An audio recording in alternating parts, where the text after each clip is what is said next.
regulated in the private sector. In the public sector, I mean, your data is highly regulated, at least in the European Union. I mean, the national data protection agencies in the European Union, especially after the Safe Harbor Agreement was trashed, now basically are responsible for all public sector, I mean, private data that is in the hands of governments. Whereas all this other stuff, it just goes out. I mean, you download an app, you say you agree, and in the fine print somewhere, 200 pages of text, says that they can use your data. Who's next?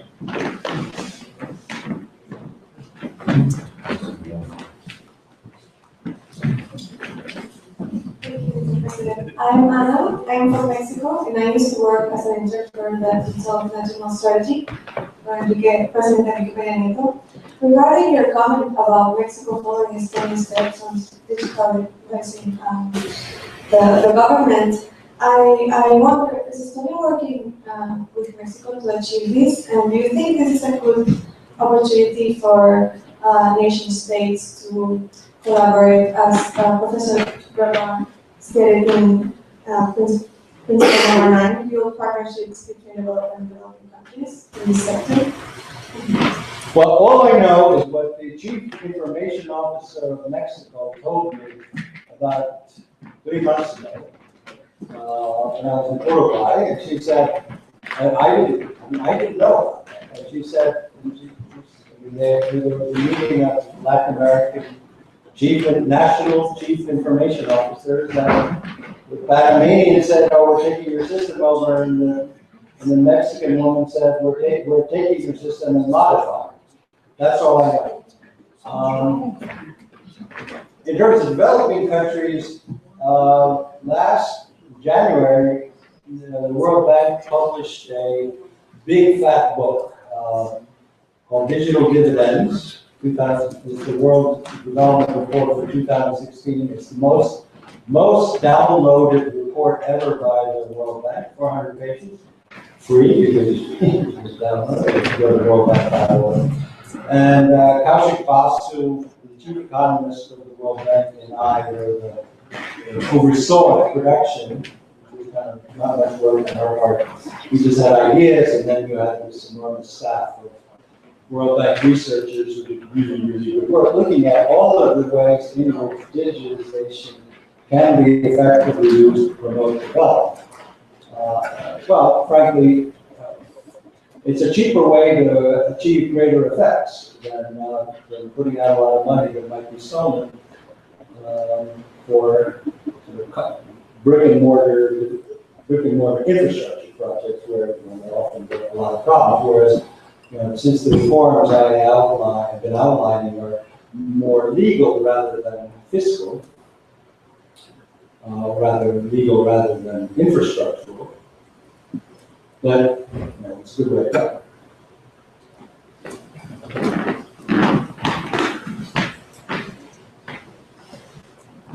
Mr. President, and thank you very much for a very informative talk.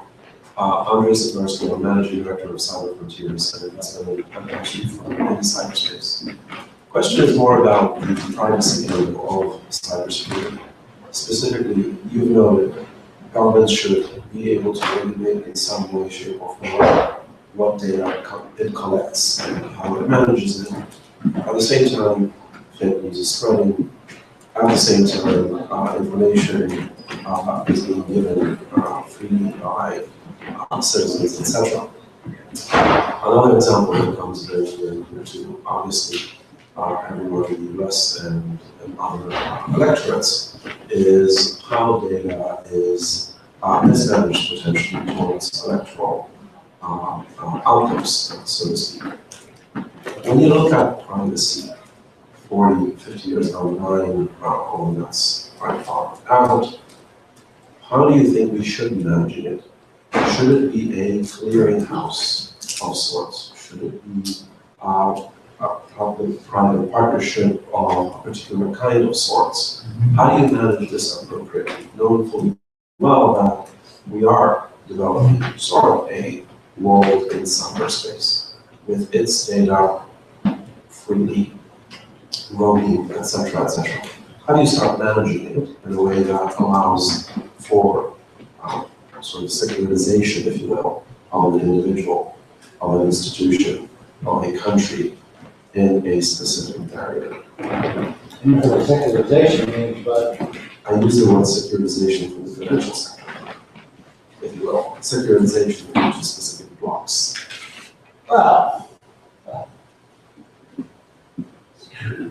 I would start off with the principle that you're the individual sovereign and then he sort of gives up certain things, rather than assuming that, as is the case again on none of the cases exercised. Your private financial data is somehow collected by a corrupt company, a criminal company that does nothing to protect it.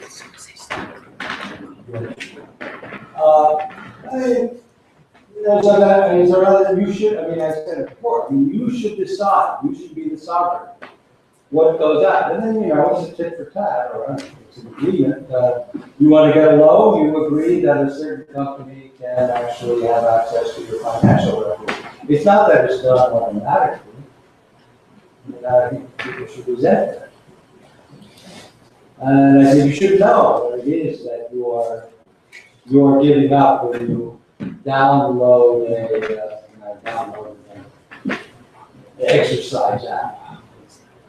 And I put in my physical data, and then how many push-ups I do, how many sit-ups. Well, so, they're not good Samaritans. They're selling. Well, I want to know what they're selling, to whom they're selling. I think those are kind of basic transparency ideas that won't happen unless you define it. In the U.S., in the European Union, you already have to, when you go onto an EU site that says, this site uses cookies, agree or not to agree. Something like that should be, I think, much more heavily used. That's right. So taking that a step forward, GDPR doesn't go far enough. What would? Is it a clearinghouse at a national level? Is it a sector company that develops a way of ensuring that politician X is indeed advertising to person avatar Y specific information and is doing the same kind of advertising to another person rather than spreading misinformation across two different types to appeal to two different types of voters, etc., etc. Is it? Well, in that case, I would say that the application of in the U.S. case, the application of electoral law is purposefully ignored by Facebook.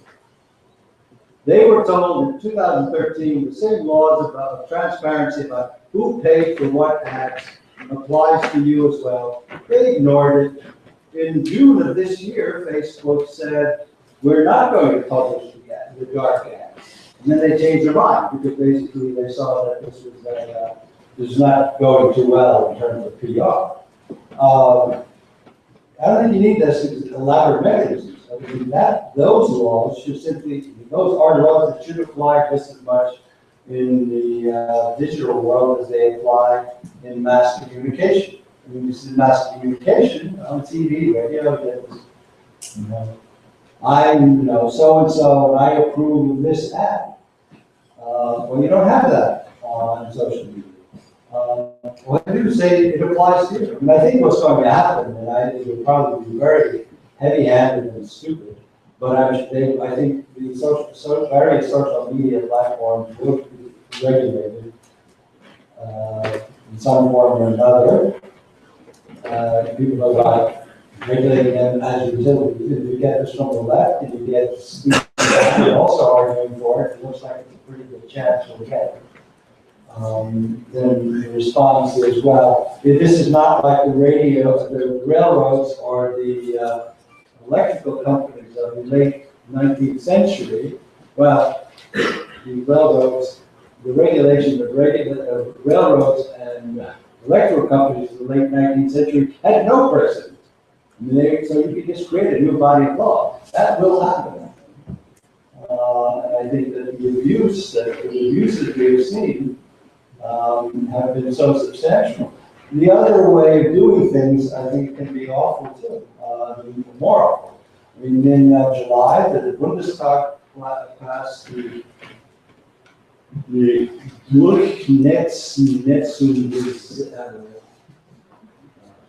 Gesetz.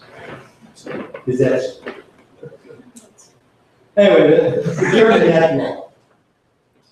And it leads to fines of 50 million euros, $56 million for a social media company that does not take within 24 hours a news item that violates German law. Well, that's pretty draconian. And certainly it wouldn't be workable in the United States or in my own country. But I mean, there are other ways to handle these things. And this is sort of all opened up in the last several years, and I don't think we've gotten a handle. I mean, with the Catalonia and Spanish issue right now, there was a report a couple of weeks ago that 97% of the inflammatory material came either from Russia or Venezuela, probably in a kind of partnership between Maduro and Ukraine. 3% was domestic. Well, I don't see Spain at this point being too friendly for open liberal solutions, because I mean they're pretty upset. And these are issues we're grappling with. I don't know better than anyone else on how we can solve this. But I do think that our fundamental idea, at least the sort of very liberal democracies, a country like mine, which has any kind of censorship, regulation of free speech is anathema, or the United States, are going to have to face some difficult choices. I hate to shut this down, but apparently we've got BBC. To continue. Do you have one more question? Is there a soft? Yeah. Okay. And one more after that. Coke or Diet Coke? I'd have another Coke. The real thing. Sugar. Go ahead. Thank you. Thanks for the great presentation. Andre Cybersecurity. I'm also originally Estonian. I teach urban planning here at Harvard.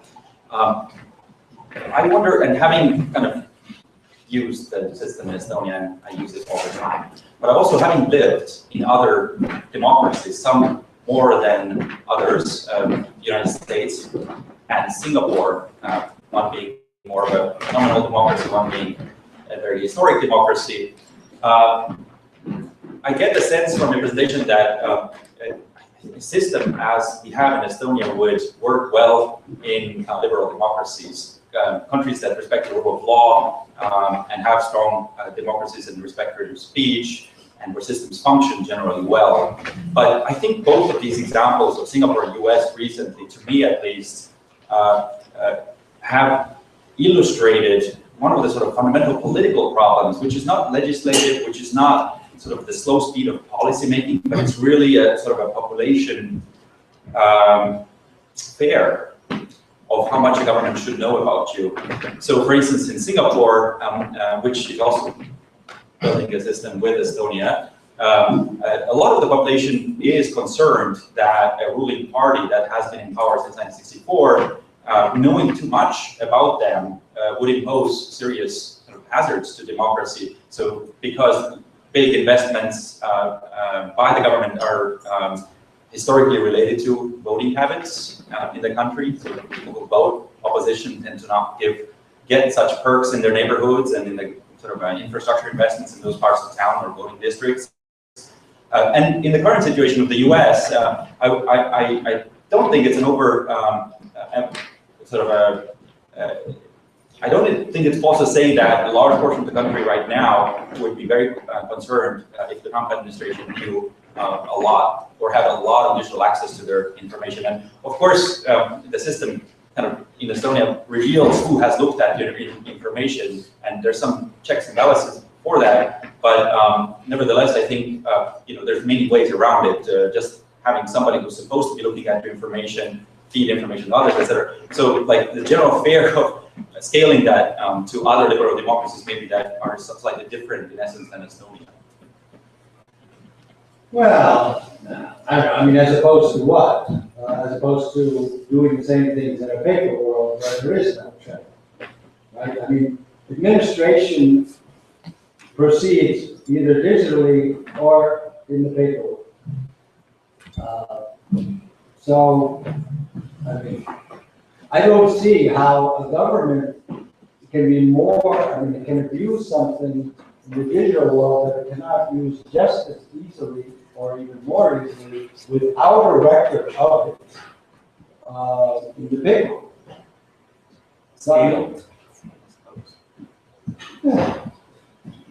I mean, maybe, yeah, I mean, we're talking about hundreds of millions, but I mean, in the best, I mean, when very first people sort of, I mean, I've had discussions with some members of the European Parliament. Well, I wouldn't want to trust my medical records to be safeguarded by the government. I said, what about Michael Schumacher, who skied into a tree? He was a Formula 1 or 4 or some Formula driver.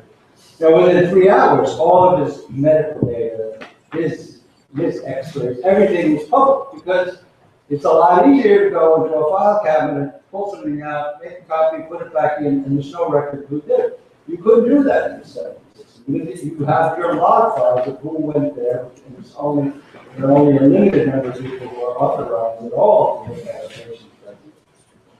So, I mean, I think that the history of the 20th century show that you can do really bad things without any computerization. I mean, just, my country, Germany, Russia, everything between, I mean, really. You don't need, they did all that stuff in a serial administrative system with paper. So, and with no record. You don't know who made the deportation notice or the execution notice.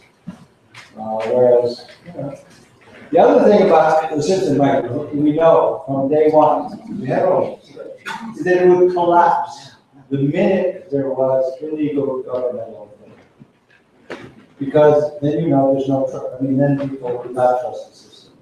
Even in really dire criminal cases or national security cases, because we do have end-to-end encryption, it's one of the things that you have to deal with if you're in law enforcement or you're in the Ministry of Justice. You cannot access those communications of that person who is considered to be a serious criminal or a serious threat to national security. And sure, in one case, I mean, sort of speedy, say, okay, well, just this time we won't do it. I mean, we'll go in there and look at the stuff. Well, you do it once, and then people know that your system is not secure, or the government can use it. So that's the price. I mean, it's just like freedom of speech, right? I mean, you can say all kinds of stuff, and you think that's the price of democracy. So too, absolute sort of sanctity of security, your secure communication is at a price you pay. I hate to shut this down, we have a few other things we want to do before noon, we promised to wrap that up. I know I expressed the feelings of all of us, how much we appreciate you being with us and spending so much time. I think a little applause for the president.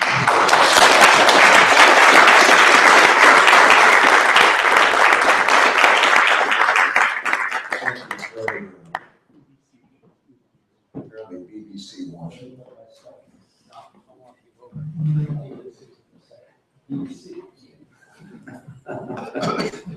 Thanks so very much.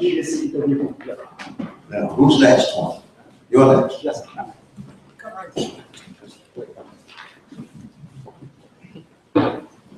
So I'm very sorry because we don't have so much time. today very special day at Boston Global Forum 5 years so far. And on my heart, travel my over this great leader, and I'm happy to see.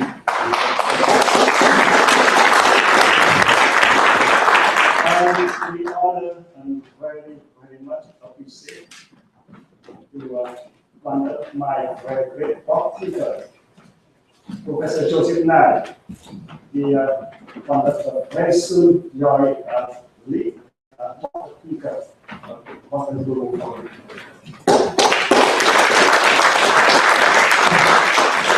And all of you today, we are also very honored to get your contribution, dedication, and our intellectual community at Harvard, MIT, and the Boston area, Boston Global Forum successfully 5 years on. So today we have all our board members. My group is Professor John Savage, and Director Professor David Simberway, Professor Nasty Chukri, Professor Tom Peterson. We are 6 board members today, and also executive board as a Supreme and our board member here in this visible. We are very honored and happy to appreciate your great contribution of 5 years. And today we also very honored to introduce and announce new initiative AI for society. Today we talk very much about cybersecurity. We learn our humanity today. Why? Because long as 20 years ago, we are not able to happen as today. So thinking about AI, and AI we should think for a long time, for 30 years, 40 years, we can make great society with AI application to our the world great, very good. So everything I sent already, so I will talk so much. We are welcome and appreciate your contribution and many intellectual in AI society and AI experts here join us and great contribution already, and we hope so far from now we are start and we will very much from next year and we get your contribution very much, and from Japan, from Vietnam, and also today from Estonia, President of Estonia, and I think Estonia great Indian model, vision, strategy from small country, but good vision and great thinking and thinkers, and Estonia great country in IT and digital society, and I hope Estonia will together with us to make AI world society happen. AI will do great things and set the better for humanity for the world. Thank you so much.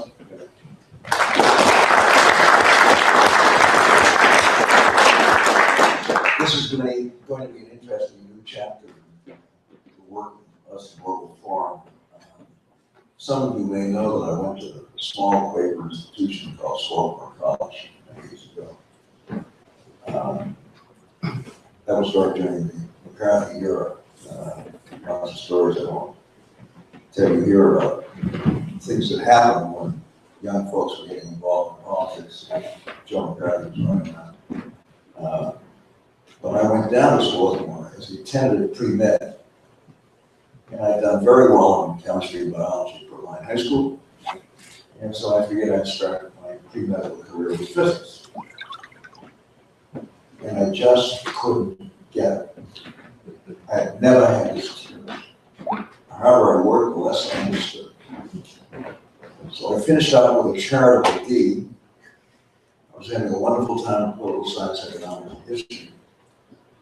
Decided I wouldn't be a doctor. And ended up as a politician. Not a bad choice, but trying to get my head around artificial intelligence is going to be a challenge for me, I can tell you. So welcome this initiative, and I hope we get that to some extent.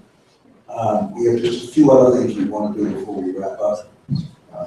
And one is to recognize somebody who's been a part of this for a long time, has done great work in this field, and is really very supportive of our efforts. So, John, would you step up?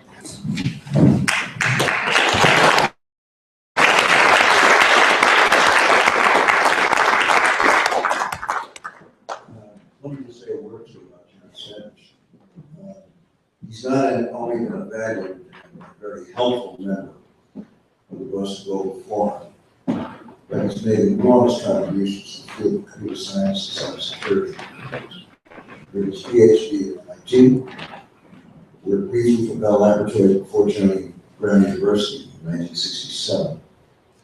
And Brown didn't have a computer science program at that time, and John was one of his co-founders.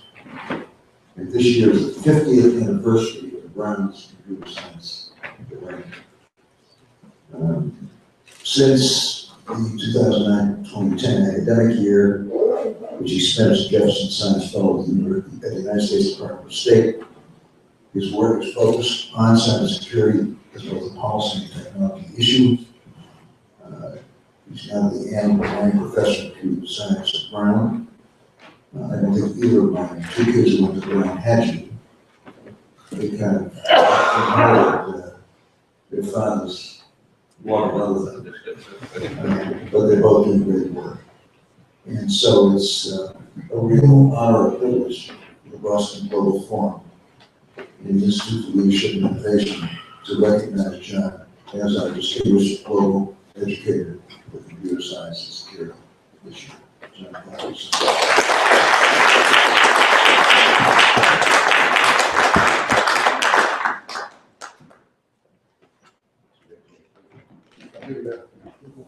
Right here.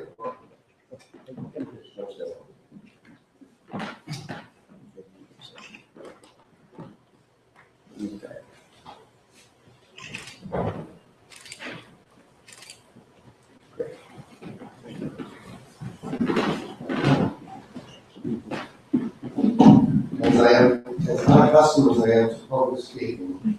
And I was asked to make a few remarks. Let me say that I've spent 50 years at Brown University as an academic. And for those of you, the youngsters in the audience, I would recommend an academic career to you. It's a great opportunity to convey knowledge to the next generation and to be a student yourself. What I found is that as I migrated from my original research area, which was information theory, coding as a engineer, to theoretical computer science, from there to systems design, to parallel algorithms, and nanotechnology, which is the field in which I worked before. And in the State Department and now cybersecurity, I found that throughout this period I've been a student. And if you are a student today, you know that it is very difficult to, if you're not a student, I should say, if you're an expert in some area, it's difficult for us to acknowledge that we need help when we turn to a new field, as a master kit. It is, for me at least, it's been an opportunity to broaden my horizons, to keep me humble, as my wife helps me with as well. So it's been a great journey, and it's great fun to be associated with the Boston Global Forum and to help contribute to this effort to understand cybersecurity and our field. Thank you very much.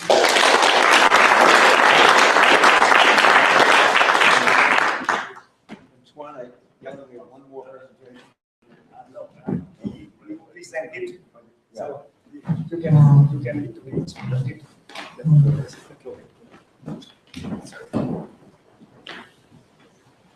Ladies and gentlemen, today we are very happy to be here.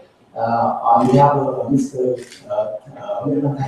Deputy by Minister of Public Security of Vietnam, we have a strong need for Mr. Michael Levitt, Chairman, President Loeb, for inviting us to this meeting. Thank you very much.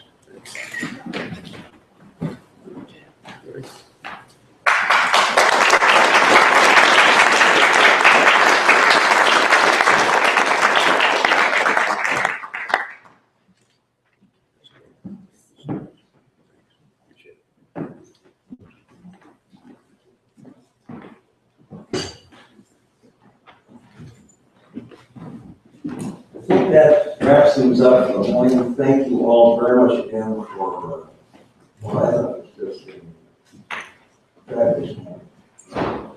Great presentations by so many of you. Kitty and I go off to UCLA. I'll take the degree with me. We'll be reconvening soon after we get back in late April, I think. What? Yeah. Late April 25. April. April 25. And we'll be back later. So, and I'm assuming UCLA will be staying when we get there. Things are okay. But it's just been a very, very wonderful morning, I think. And we're grateful to all of you for being part of this. Thanks.